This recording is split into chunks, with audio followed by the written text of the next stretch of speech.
আমাদের ভদ্রকালী মায়ের মন্দিরে পুজো। তাই সকাল সকাল ডালা হাতে আমি আর আমার বান্ধবী বেরিয়ে পড়লাম মন্দিরে পুজো দিতে। তারপর মন্দিরে ডালা দিয়ে কুপন হাতে নিয়ে কিছুক্ষণ ঘোরাঘুরির পর দেখি কি পরিমাণ যে ভিড়।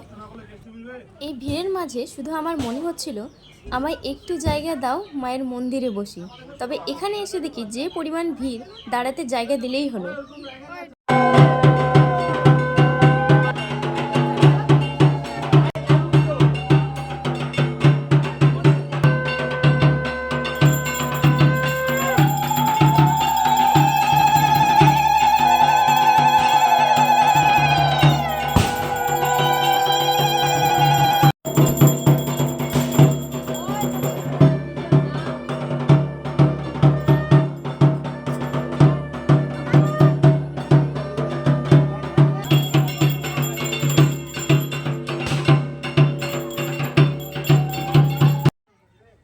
তারপর পুজো শেষে আমি আর আমার বান্ধবী ডালা নিয়ে, পাশেই ছিল আরও একটা মন্দির, তো ওখানে গেলাম ডালা নিয়ে।